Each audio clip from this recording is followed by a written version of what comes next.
പരിശുദ്ധ കർമ്മലനാഥയോടുള്ള ഏറ്റവും ഫലപ്രദമായ പ്രാർത്ഥന. കർമ്മലമലയിലെ ഏറ്റവും മനോഹരമായ പുഷ്പമേ, ഫലപുഷ്ടമായ മുന്തിരി, സ്വർഗത്തിലെ മഹത്വമേ, ദൈവത്തിൻ്റെ പരിശുദ്ധ മാതാവേ, അമലോത്ഭവ കന്യകേ, എൻ്റെ ഈ ആവശ്യത്തിൽ എന്നെ സഹായിക്കണമേ. സമുദ്രതാരമേ, ഇപ്പോൾ സഹായിച്ച് എൻ്റെ മാതാവാണെന്ന് കാണിച്ചു തരണമേ. ദൈവമാതാവായ പരിശുദ്ധ മറിയമേ, സ്വർഗത്തിൻ്റെയും ഭൂമിയുടെയും രാജ്ഞി, എൻ്റെ ഈ ആവശ്യത്തിൽ എന്നെ സഹായിക്കണമെന്ന് എൻ്റെ ഹൃദയത്തിൻ്റെ അഗാധതയിൽ നിന്ന് സവിനയം ഞാൻ അങ്ങയോട് അപേക്ഷിക്കുന്നു. അവിടുത്തെ ശക്തിയെ തടയാൻ ആരുമില്ല.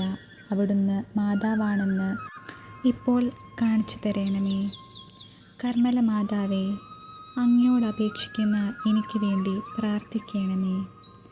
കർമ്മല മാതാവേ, അങ്ങയോട് അപേക്ഷിക്കുന്ന എനിക്ക് വേണ്ടി പ്രാർത്ഥിക്കണമേ.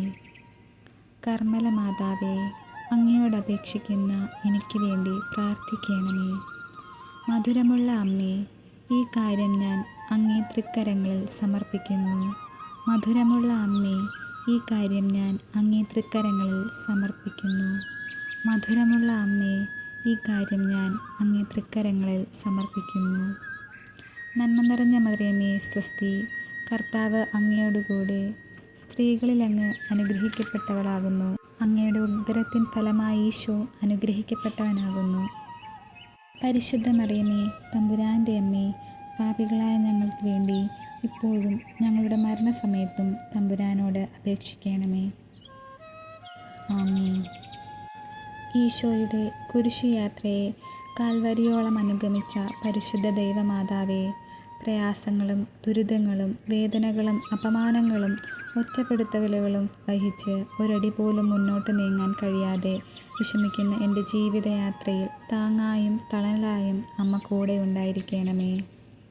ഈശോയുടെ ജീവിതത്തോട് ആദ്യം മുതൽ അന്ത്യം വരെ ഉണ്ടായിരുന്നവളും ഈശോയുടെ ജീവിതത്തോട് ഏറ്റവും അധികം അടുത്തുണ്ടായിരുന്നവളുമായ പരിശുദ്ധ അമ്മേ, എൻ്റെ ജീവിതത്തിലെ ഓരോ നിമിഷവും ഈശോയുടെ കൂടെ ആയിരിക്കാനും ജീവിതത്തിലെ ഏതു പ്രതിസന്ധിയിലും ഈശോയോട് ചേർന്ന് നിൽക്കാനും എനിക്ക് കരുത്ത് നൽകണമേ. ഇപ്പോൾ ഞങ്ങൾ പ്രത്യേകമായി ആഗ്രഹിക്കുന്ന നിയോഗം പരിശുദ്ധ അമ്മയുടെ കരങ്ങളിലേക്ക് സമർപ്പിച്ച് പ്രാർത്ഥിക്കാം. ഇവിടെ നിങ്ങളുടെ നിയോഗം പറയുക. അങ്ങയുടെ പുത്രനിൽ നിന്നും ഞങ്ങൾക്ക് വാങ്ങിത്തരണമേ എന്ന് അമ്മയോട് ഞങ്ങൾ കേണപേക്ഷിക്കുന്നു. ആമേൻ.